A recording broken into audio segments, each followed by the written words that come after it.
अस्सलाम वालेकुम dear students, welcome to 9th math class. उम्मीद है आप सब लोग खैरियत से होंगे। आज हमने चैप्टर नंबर 12 का थ्योरम नंबर 3 स्टार्ट करना है। ठीक है, थ्योरम नंबर 3 स्टार्ट करते हैं और उसकी सबसे पहले हम स्टेटमेंट देख लेते हैं कि क्या आपसे कहा गया है। थ्योरम नंबर 3 में कहते हैं कि the right bisector of the sides of a triangle are concurrent. ठीक है, कंकरेंट का मतलब होता है कि जो आपके तीन पॉइंट्स हैं, 2 पॉइंट्स हैं, जो भी पॉइंट्स हैं वो आपके एक ही पॉइंट से पास हो रहे हैं। ठीक है, यहाँ पे आपके पास जो गिवन आएगा वो आपके पास क्या है कि आपके पास कोई भी एक ट्राइंगल है ए बी सी। ठीक है, और आपने प्रूव करना है कि इस ट्राइंगल के अंदर जो आपके पॉइंट्स हैं वो आपके कंकरेंट है, मतलब इट्स मीन कि एक ही पॉइंट ओ से पास हो रहे हैं। ठीक है, तो यहाँ पे आपने सबसे पहले गिवन का लिखना है, वो आपके पास क्या आ जाएगा ए बी सी। तो प्रूफ में आपके पास क्या आता है कि the right bisector of A B right bisector आपके पास क्या आ जाता है कि जो आपके पास ए बी को दो इक्वल पार्ट्स में डिवाइड करता है। ये मैं आपको मतलब बता चुकी हूँ। इसी तरह आपके पास राइट बाइसेक्टर आ जाएगा बी सी का, और इसी तरह राइट बाइसेक्टर आपके पास आ जाएगा ए सी का।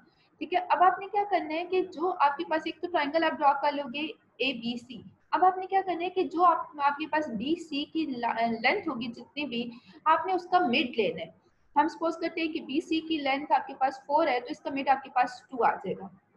इसी तरह हम लेट मतलब ए बी की आपके पास लेंथ अगर 3 है तो इसका मिड क्या आ जाएगा 1.5। इसी तरह ए सी की अगर लेंथ 6 है तो आपके पास मिड आ जाएगा 3। ठीक है, आपने यहाँ पे जब आप मिड ले लोगे तो आपने क्या करना है कि आपने इस बी सी से एक परपेंडिकुलर ड्रॉ करना है। इसी तरह ए बी से परपेंडिकुलर ड्रॉ करेंगे, और इसी तरह आपने क्या करना है ए सी से परपेंडिकुलर ड्रॉ करेंगे। जब आप परपेंडिकुलर ड्रॉ कर लोगे तो यहाँ पे आपके ये जो परपेंडिकुलर होंगे वो आपके पास एक पॉइंट ओ से पास हो रहे होंगे।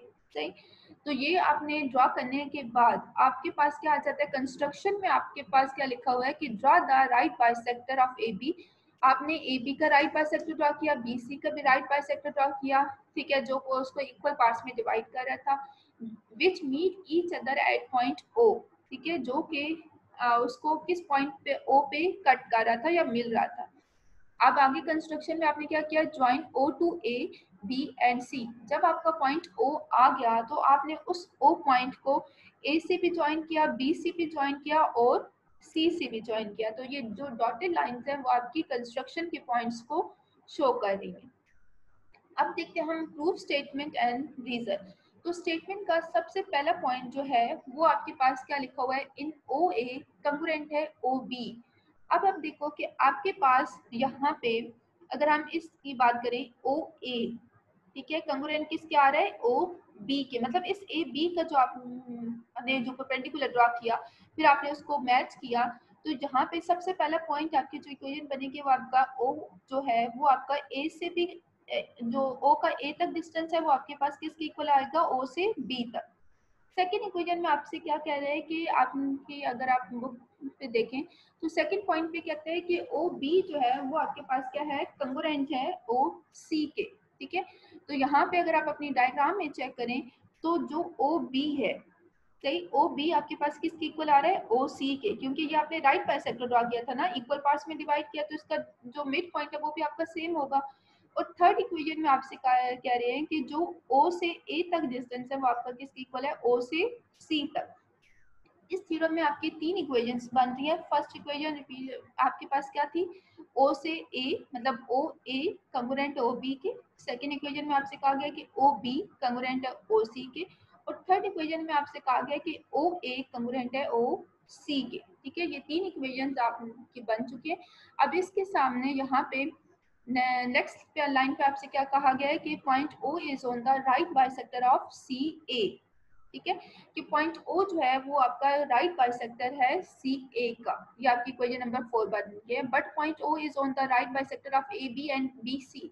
अब आप देखो सिर्फ जो पॉइंट ओ है वो आपका ए सी का तो राइट बाइसेक्टर नहीं है, वो आपका पॉइंट ओ जो है वो आपका ए बी का भी राइट बाइसेक्टर है और बी सी का भी राइट बाइसेक्टर है। ठीक है, ये आपको बताया गया है। उसके बाद क्या है, इसके सामने रीजन क्या कहते हैं कि O is active distance from A to C, मतलब कि O का जो डिस्टेंस है वो आपका A और C तक सेम है।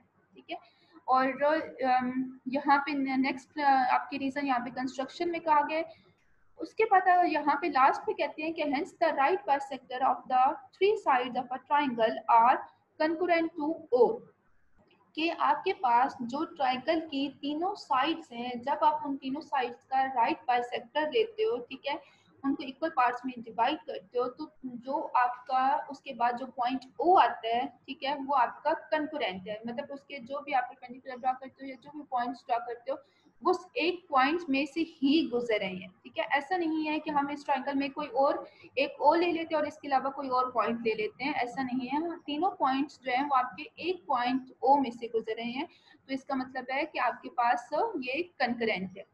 सही, यहाँ पे आपका थ्योरम नंबर 3 जो है वो कंप्लीट हो जाता है।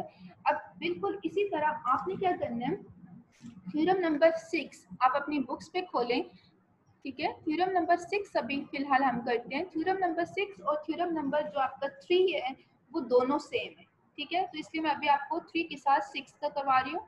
थ्योरम नंबर 3 में आपसे साइड्स का राइट बाइसेक्टर बोला गया था कि वो आपके पास कंकरेंट है।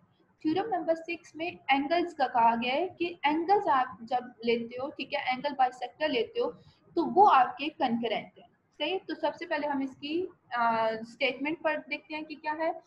स्टेटमेंट में कहा गया कि द बाइसेक्टर ऑफ एंगल्स, ठीक है, आपने बिल्कुल स्टार्ट पे एक डेफिनेशन पढ़ी थी बाइसेक्टर ऑफ एंगल की, क्या थी कि जो एंगल को आपका दो पार्ट्स में डिवाइड करता है। सही, तो angles of a triangle are concurrent, कि अब आपने क्या करना है कि इस ट्राइंगल के अंदर जो आपके एंगल्स बन रहे हैं आपने बताना है कि वो एंगल्स जो हैं वो आपके कंकरेंट है। सबसे पहले गिवन आपका वही पॉइंट आएगा कि कोई भी आपके पास ट्राइंगल ए बी सी है। अब प्रूफ आपने क्या करना है, देखिए अब यहाँ पे आपके पास कौन कौन से एंगल है, एक तो एंगल ए है, फिर इसी तरह बी है और इसी तरह आपके पास क्या है सी।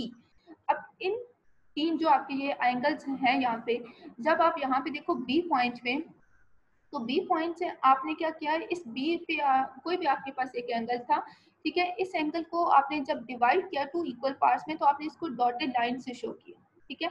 इसी तरह यहाँ पे एंगल सी आपका दिया हुआ है, इसको भी आपने क्या किया, टू इक्वल पार्ट्स में डिवाइड किया। अब जब आप इसको डिवाइड करोगे डॉटेड लाइन से शो करोगे तो ये दोनों एंगल्स डिवाइड होने के बाद जिस पॉइंट पे मिलेंगे, ठीक है, वो आपका पॉइंट कौन सा होगा, आई। सही, आपने उसको आई का नाम दे दिया।